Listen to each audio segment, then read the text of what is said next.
नमस्कार दोस्तों, स्वागत है आपका उमंग अकेडमी ए टू जेड में। जी दोस्तों, बात करेंगे पर्यावरण अध्ययन एवं शिक्षा शास्त्र में प्रैक्टिस सेट नंबर 8 है। और इस वीडियो में आपको मिलेंगे कुल 30 क्वेश्चन। 30 क्वेश्चन में से 30 के 30 आपको आंसर करने हैं। वो किस प्रकार से परीक्षा में क्वेश्चन पूछे जाते हैं, पूरा का पूरा फुली लेंथ प्रैक्टिस सेट है। जिस प्रकार से परीक्षा में क्वेश्चन पूछा जाए, चाहे आप सेटेट सीटेट की एग्ज़ाम की तैयारी कर रहे हैं, एमपी टेट, यूपी टेट, किसी भी स्टेट के टेट की तैयारी कर रहे हों आप, चाहे केंद्रीय लेवल की तैयारी कर रहे हों, हर एक परीक्षा की दृष्टि से ये महत्वपूर्ण है। यहाँ पर वो सभी क्वेश्चन आपको मिलेंगे जो कि परीक्षा में पूछे जाते हैं। इसी प्रकार से क्वेश्चन पूछे जाएंगे, तो आप देखिए कि किस प्रकार से क्वेश्चन पूछे जाते हैं और किस प्रकार से आपको उसका आंसर क्लियर करना है। ठीक है, तो यहाँ पर आपका बगैर टाइम वेस्ट करें सबसे पहले क्वेश्चन देखते हैं। पहला क्वेश्चन दिया हुआ है, जो व्यक्ति एस्कॉर्बिक अम्ल वाला अधिक आहार लेते हैं उन्हें कौन सा रोग नहीं होता है? रिकेट्स, पीलिया, स्कर्वी या बेरी।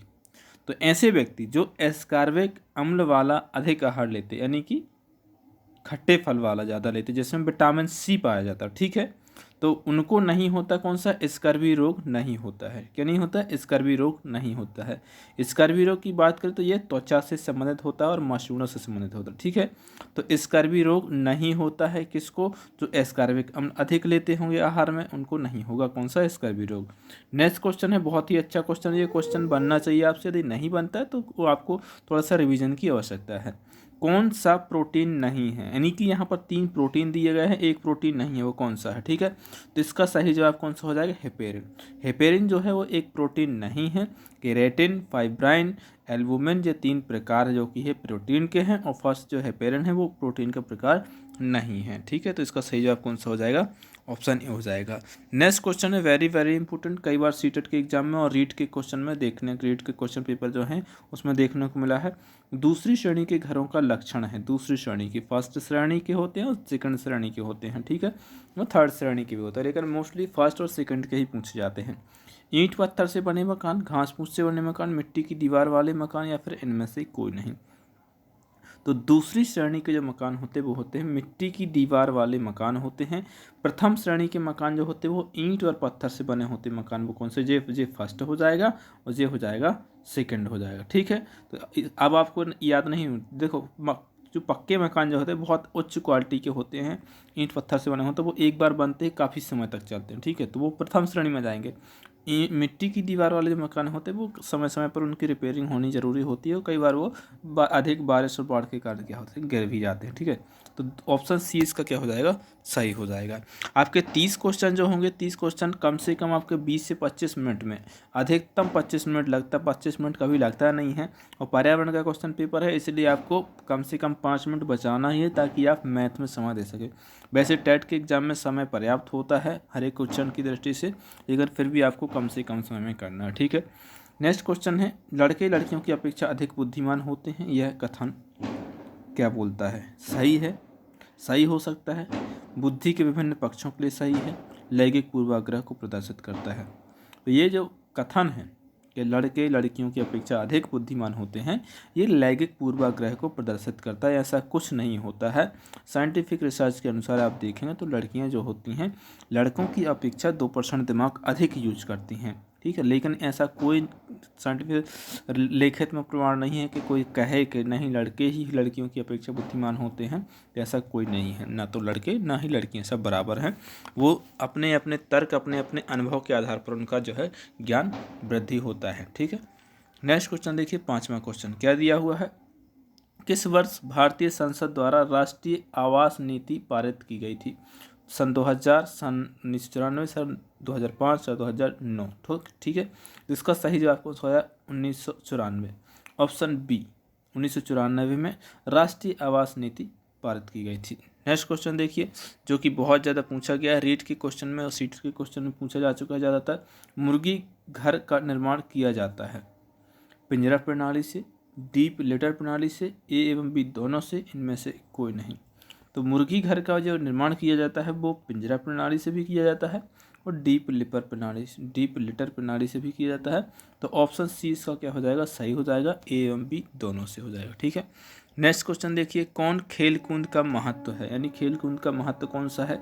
समाजीकरण, सक्रिय भागीदारी, शारीरिक एवं मानसिक विकास या फिर उपरोक्त सभी। तो खेल कूद यदि बालक करता है तो उसका उससे समाजीकरण भी होता है, सक्रिय भागीदारी बनी जाती है, शारीरिक और मानसिक विकास भी होता है। तो डी ऑप्शन इसका क्या हो जाएगा, सही हो जाएगा, उपरोक्त सभी। नेक्स्ट क्वेश्चन देखिए, दचीगाम या फिर दचीगाम राष्ट्रीय उद्यान स्थित है, कहाँ पर स्थित है, हिमाचल प्रदेश में, जम्मू कश्मीर में, आंध्र प्रदेश में या फिर केरल में। तो इसका सही जवाब कौन सा है, ऑप्शन बी, जम्मू कश्मीर में है कौन सा, दचीगाम राष्ट्रीय उद्यान। ठीक है, इसका सही जवाब हो जाएगा ऑप्शन बी। नेक्स्ट क्वेश्चन है जो कि इसी पर आधारित है, राष्ट्रीय उद्यान पर। शांत घाटी जिसे राष्ट्रीय पार्क का दर्जा प्राप्त है कहाँ स्थित है, जम्मू कश्मीर में, उत्तराखंड में, हिमाचल प्रदेश में या फिर केरल में। तो इसका सही जवाब कौन सा होगा, इसका सही जवाब है ऑप्शन डी, केरल में है शांत घाटी, जो कि राष्ट्रीय पार्क के रूप में उसको दर्जा प्राप्त है। तो राष्ट्रीय शांत घाटी राष्ट्रीय पार्क कहाँ पर है, केरल में है। देखिए, नेशनल पार्क के ऊपर हमेशा एक यही के 2 क्वेश्चन पूछे जाते हैं, किसी भी एग्जाम का पेपर उठा के देख लीजिए, जहाँ पर पर्यावरण दिया हुआ, या तो पूछेगा कि वहाँ कहाँ पर स्थित है, या फिर पूछेगा वहाँ पर मुख्य रूप से कौन सा जंतु पाया था, या फिर पूछेगा सबसे पहले का कौन सा, या फिर स्पेशल कोई उसमें कोई चीज़ होगी जो कि वहाँ पर ही है, बाकी कहीं नेशनल पार्क में नहीं है, तो वो चीज़ पूछ लेता है। ठीक है, ऊर्जा का प्रावरण होता है, सीधा होता है, उल्टा होता है, अनियमित होता है, या फिर इनमें से कोई नहीं। तो ऊर्जा का प्रावरण कैसा होता है, सीधा होता है। तो ऑप्शन ए इसका क्या हो जाएगा, सही जवाब हो जाएगा। नेक्स्ट क्वेश्चन देखें, बहुत ही अच्छा क्वेश्चन, जो भी कई बार पूछा जा चुका है, जो साइंस के क्वेश्चन में, चाहे रेलवे, बहुत सारे एग्जाम हैं जिनमें ये क्वेश्चन पूछा जाता है। एक पोषण स्तर से दूसरे पोषण स्तर पर ऊर्जा का कितना भाग स्थानांतरित होता है, 20%, 25%, 100% या फिर 10%। इसका सही जवाब क्या है, 10%। ऑप्शन डी इसका सही जवाब हो जाएगा। ठीक है, तो ऊर्जा का कितना भाग स्थानांतरित होता है, 10%।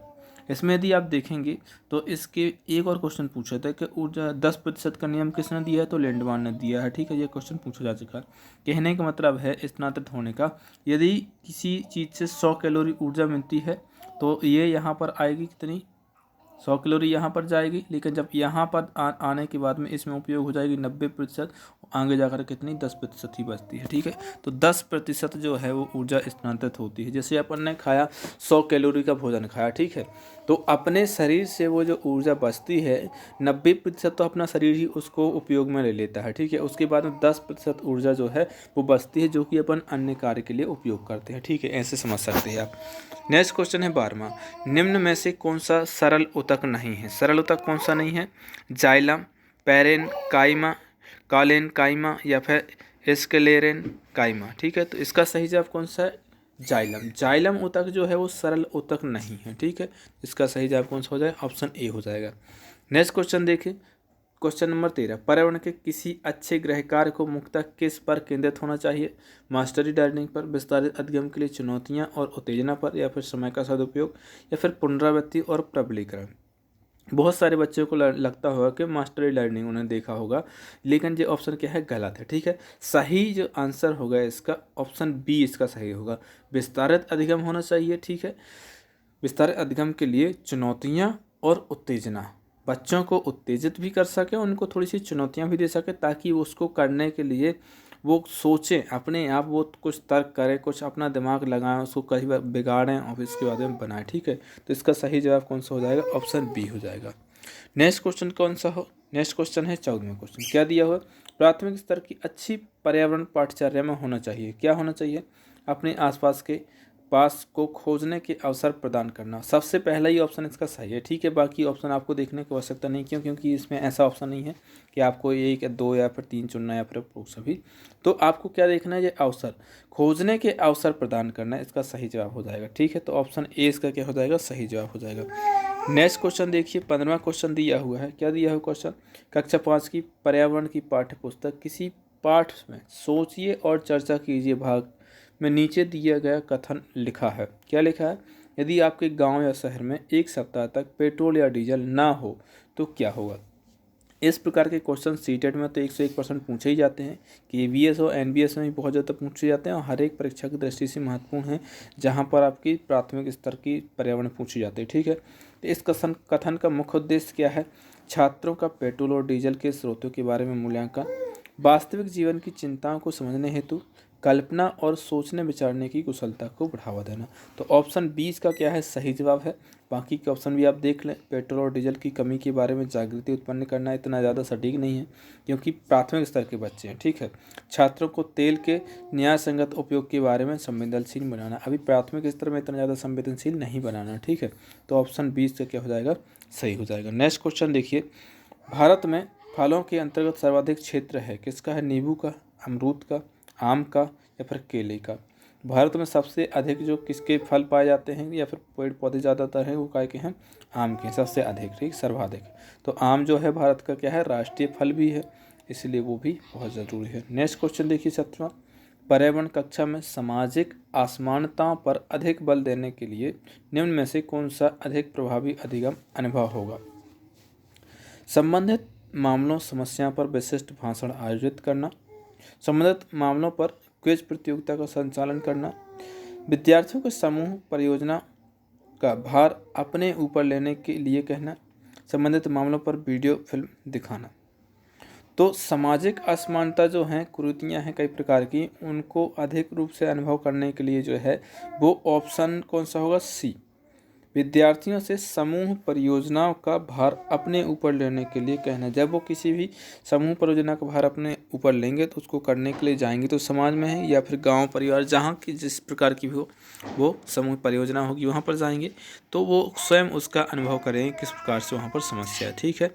तो अपने ऊपर जिम्मेदारी लेना है, इसका सही जवाब है। नेक्स्ट क्वेश्चन देखिए 18वां क्वेश्चन, प्राथमिक स्तर पर शिक्षा की खेल विधि आधारित है, किस पर आधारित है, विकास के मनोवैज्ञानिक सिद्धांत पर, शिक्षण के समाजशास्त्रीय सिद्धांत पर या फिर शारीरिक शिक्षा कार्यक्रम के सिद्धांत पर या फिर शिक्षण विधि के सिद्धांत पर। तो इसका सही जवाब है विकास के मनोवैज्ञानिक सिद्धांत पर। बहुत ही आसान प्रश्न है और कई बार पूछा गया है लेकिन कन्फ्यूजन होता है इसमें, ठीक है। तो इसमें कोई दिक्कत नहीं है कि यदि आपसे गलत हो गया है तो आपको लगता है कि बिल्कुल नहीं आता, बिल्कुल आता है, बस आपको थोड़ा सा रिवीजन की ज़रूरत है बस। जो कि मैंने प्रैक्टिस सेट डाल दिए बहुत सारे, ये 8वां प्रैक्टिस सेट है, इसके पहले 7 और डाल चुका, फुल लेंथ प्रैक्टिस सेट और ऐसे प्रैक्टिस सेट जो कि हमेशा क्वेश्चन पूछे ही जाते हैं। इसी प्रकार से प्रैक्टिस सेट आपका, इसी प्रकार से आपके क्वेश्चन पेपर आएंगे परीक्षा में, ठीक है। तो उसके हिसाब से मैंने बनाया है ताकि आपको कहीं और जाने की आवश्यकता ना पड़े, ठीक है। साथ ही साथ में आपसे रिक्वेस्ट है यदि चैनल को सब्सक्राइब नहीं किया तो सब्सक्राइब कर लें और साथ ही साथ में वीडियो को लाइक कर दें और यदि आपने इसको शेयर नहीं किया तो शेयर कर दें। और यदि वीडियो में कोई क्वेश्चन पूछा जाता है तो उसका कमेंट जरूर करें और जिसका भी कमेंट सही होता है तो उसको पिन कर देता हूँ। तो वीडियो जैसे ही वीडियो प्ले होती है तो सबसे पहले उसका कमेंट दिखाई देता है उस वीडियो के शुरुआत में, ठीक है। शारीरिक, तो इसका सही जवाब कौन सा होगा, विकास के मनोवैज्ञानिक सिद्धांत पर। क्या है, विकास के मनोवैज्ञानिक सिद्धांत पर आधारित होता है। क्या, खेल विधि आधारित है, विकास के मनोवैज्ञानिक सिद्धांत आधार पर, ठीक है। नेक्स्ट क्वेश्चन देखिए, निम्नलिखित में से कौन सा प्राथमिक स्तर पर पर्यावरण अध्ययन की पाठचर्या की आवश्यकता के अनुरूप नहीं है। देखिए क्वेश्चन को बहुत अच्छे से पढ़िए, क्वेश्चन क्या पूछा गया है, नहीं है, अनुरूप नहीं है, ठीक है। उसे काम की दुनिया में प्रवेश के लिए शिक्षार्थियों को ज्ञान एवं कौशल से लैस करना चाहिए। उसे शिक्षार्थियों में पर्यावरण के सरोकार को उत्पन्न करना चाहिए। उसे विद्यार्थियों के उन पद्धतियों और प्रक्रियाओं को अर्जित करने में शामिल करना चाहिए जो नए ज्ञान को उत्पन्न करने में आगे ले जाए।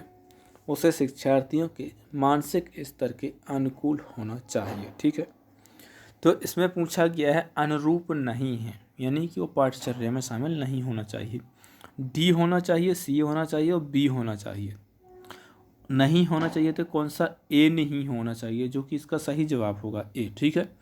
जो लेस जो है, लेस वर्ड जो है एक प्रकार से क्या है, पॉजिटिव है, ठीक है। इसको नेगेटिव मत ना समझें। क्या है, जो वर्ड जो है लेस वर्ड जो है वो पॉजिटिव है, यानी किसी भी छात्र को उसे काम करने के लिए, दुनिया में प्रवेश के लिए शिक्षार्थियों को ज्ञान एवं कौशल से लैस नहीं करना, मतलब उससे उसको शिक्षित नहीं करना ताकि वो दुनिया में काम कर सके या फिर प्रवेश पा सके या फिर परीक्षा उत्तीर्ण कर सके। इसके लिए शिक्षार्थी को कभी नहीं पढ़ाया जाता है।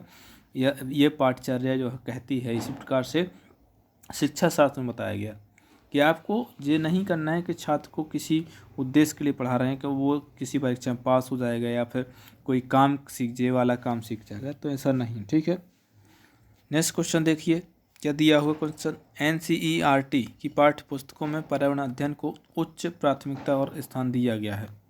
विषय की आधारभूत संकल्पनाओं की व्याख्या करने के लिए, चिंतन और विस्मय के लिए, विद्यार्थियों को अवसर उपलब्ध कराने के लिए, तकनीकी शब्दावली की सटीक परिभाषाएं उपलब्ध कराने के लिए, अधिक संख्या में अभ्यास प्रश्नों को शामिल करने के लिए।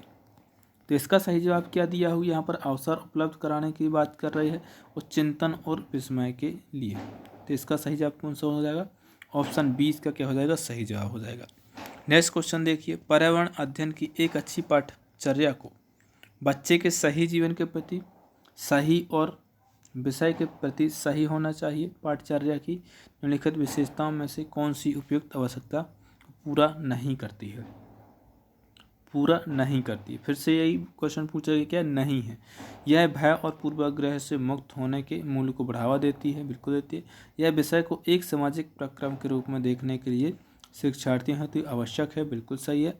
यह शिक्षण अधिगम प्रक्रिया पर अधिक बल देती है, ये भी सही है। यह शब्दावली और परिभाषाओं पर अधिक बल देती है, ये ऑप्शन जो है गलत है। इस प्रश्न की दृष्टि से सही यही होगा, क्या जो पाठचर्या है उसमें पर्यावरण अध्ययन की एक अच्छी पाठचर्या को बच्चे के सही जीवन के प्रति सही और विषय के प्रति सही होना चाहिए, जो कि ये गलत है। शब्दावली और परिभाषाएं याद करवाना नहीं है, इस पर अधिक बल नहीं देना, ठीक है। तो ऑप्शन डी इसका क्या हो जाएगा, सही हो जाएगा।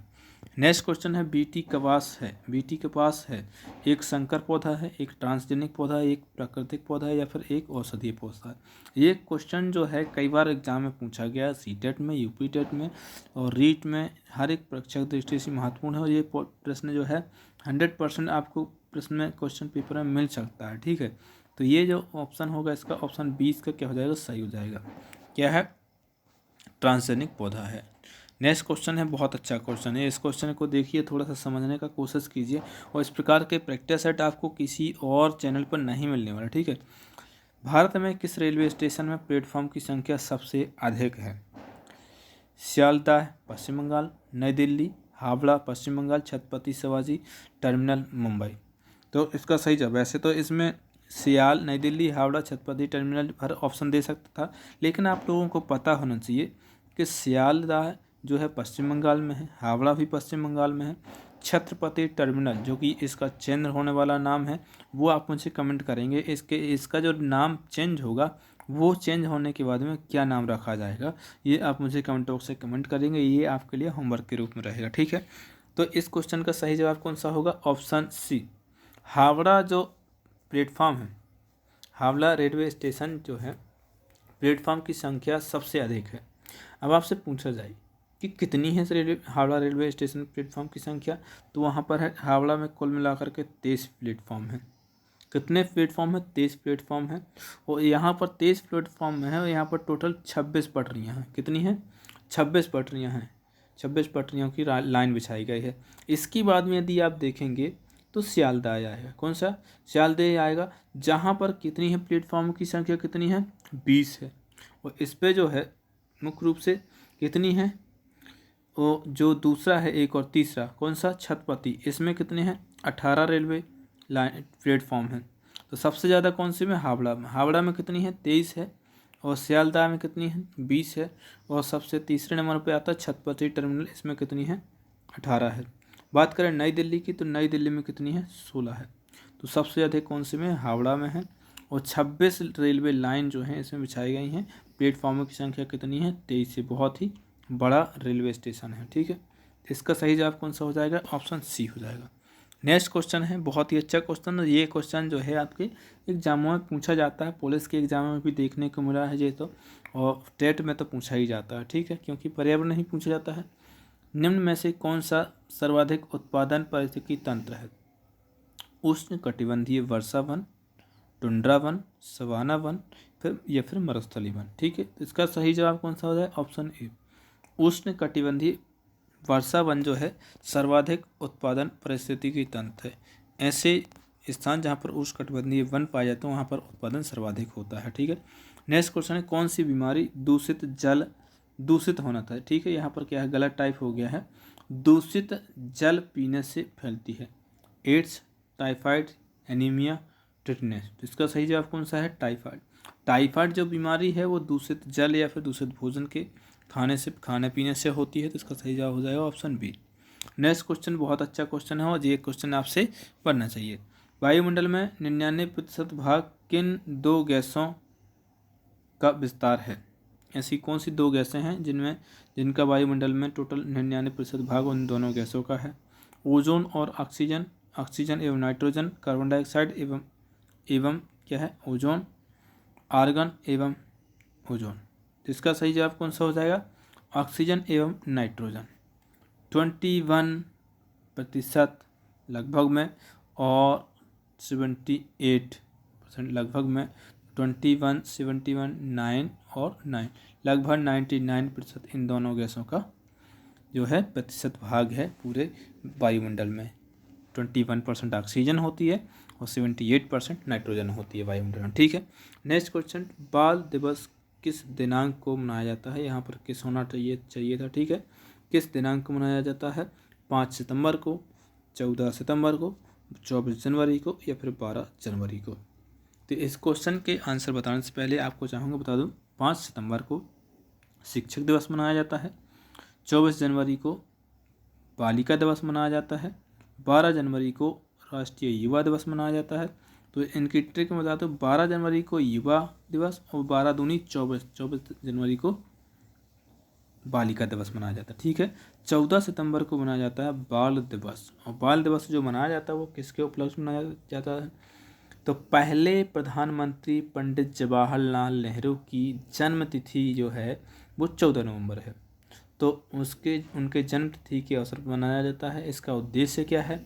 तो मुख्य उद्देश्य है इसका लोगों के अंदर बाल अधिकारों और बच्चों के शिक्षा के प्रति जागरूकता लाना, इसका मुख्य उद्देश्य है इसका मनाने का। ठीक है, तो इसका सही जवाब कौन सा हो जाएगा? ऑप्शन बी हो जाएगा। नेक्स्ट क्वेश्चन है, भारत की प्रथम IPS अफसर कौन है? प्रथम महिला IPS क्या है? प्रथम महिला IPS अफसर कौन है? प्रतिभा पाटिल, पतजा नायडू, किरण बेदी, हंसा मेहता। इसका सही जवाब है ऑप्शन सी, किरण बेदी। किरण बेदी जो है वो वर्तमान समय में किरण बेदी जो है भारत की पहली IPS महिला अफसर है। महिला अफसर पहली है। ठीक है, इनकी बात करें तो ये कौन सी है? 1972 का जो बैच है IPS का उसकी रही हुई है। ठीक है, तो इसका सही जवाब कौन सा हो जाएगा? ऑप्शन सी हो जाएगा। नेक्स्ट क्वेश्चन है, इनमें से कौन सा राष्ट्रीय उद्यान मणिपुर में स्थित है? कौन सा राष्ट्रीय उद्यान कहाँ पर है? मणिपुर में स्थित है। कार्बेट राष्ट्रीय उद्यान, कूनो राष्ट्रीय उद्यान, कैबुल लामजाओ राष्ट्रीय उद्यान, सिमलीपाल राष्ट्रीय उद्यान। सही जवाब दीजिए इसका। सही जवाब क्या होगा इसका? कैबुल लामजाओ राष्ट्रीय उद्यान। कैबुल लामजाओ राष्ट्रीय उद्यान कहाँ पर है? मणिपुर में है। और ये जो राष्ट्रीय उद्यान है मणिपुर राज्य के बिष्णुपुर जिले में स्थित है।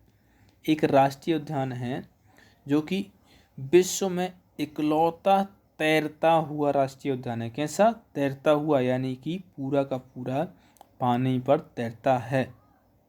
विश्व प्रसिद्ध लोकटक झील भी इसी का एक अभिन्न अंग है। और यहाँ पर यदि बात करूँ, मुख्य रूप से क्या पाया जाता है? हिरणों की संख्या, जो हिरणों पाई जाती हैं जो कि संगाई प्रजाति की जो हिरण होती है उसके लिए मुख्य रूप से ये आरक्षित किया गया है। और ये जो है लुप्त होने की कगार पर है। कौन सी? संगाई हिरण। कौन सी हिरण है? संगाई। संगाई कुछ इस प्रकार से लिखा जाएगा, संगाई, जो कि यहाँ का, कहाँ का? जो कि मणिपुर का राष्ट्रीय पशु यानी राज्य पशु है। क्या है? राज्य पशु है। कौन? संगाई हिरण। मणिपुर का क्या है? राज्य पशु संगाई हिरण। ठीक है, जिसका सही जवाब हो जाएगा कौन सा? ऑप्शन सी हो जाएगा। नेक्स्ट क्वेश्चन देखिए, अंतिम प्रश्न ऐसे क्वेश्चन पेपर का, और ये क्वेश्चन को थोड़ा सा सोचिए और कमेंट बॉक्स से कमेंट कीजिए। इसका उत्तर मैं बताता हूँ आपको, लेकिन उसके पहले आप इसको क्या कीजिए, कमेंट बॉक्स से कमेंट कीजिए कि इसका सही जवाब क्या होगा। निम्नांकित में से कौन सा शहर पर्ल सिटी के नाम से जाना जाता है? एक तो आपने पिंक सिटी चुना था, जयपुर। ठीक है, ये है pearl city. Smoke city Kolkata है। ये क्या है? Pearl city. कोच्चि, पणजी, कांडला या फिर हैदराबाद। अब कांडला एक बंदरगाह है जो कि कहाँ पर है? गुजरात में। मैंने बंदरगाह की ट्रिक बनाई है, आपको पता होना चाहिए। प्लेलिस्ट में मिल जाएगी, पूरे के पूरे बंदरगाह आपको पता हो 5 2 में 3 मिनट की वीडियो, उसमें पता चल जाएगा कि कौन सा बंदरगाह कहाँ पर है। इस प्रश्न का सही जवाब क्या है? हैदराबाद। क्या है? हैदराबाद। तेलंगाना में हैदराबाद और तमिलनाडु में तूतीकोरन। एक तो हैदराबाद है जो कि पर्ल सिटी के नाम से जाना जाता है, एक होता है क्या? तूतीकोरन। क्या है? तूतीकोरन। दो शहर जो हैं जिनको क्या है बोला जाता है, तूतीकोरन भी लिख देते हैं कुछ लोग, और तूतीकोरन भी कहीं कहीं पर आपको लिखा मिल सकता है। ठीक है, तूतीकोरन और हैदराबाद, ये दो शहर जो हैं जो पर्ल सिटी के नाम से जाने जाते हैं। तो यदि आपसे वो पूछा जाए राज्य, तो तेलंगाना में हैदराबाद है और तमिलनाडु में तूतीकोरन है। ठीक है, तो इस प्रकार से 30 क्वेश्चन आपके यहाँ पर कंप्लीट होते हैं। बहुत ही कम से कम समय में कोशिश की मैंने समझाने की, और साथ ही साथ उसका डिटेल्स देने की जो भी क्वेश्चन है। ठीक है, आई होप आपको वीडियो पसंद आया होगा। यदि वीडियो पसंद आया तो वीडियो को लाइक करें, अपने दोस्तों को शेयर करें। मिलते एक नई वीडियो, तब तक के लिए नमस्कार। जय हिंद, जय भारत।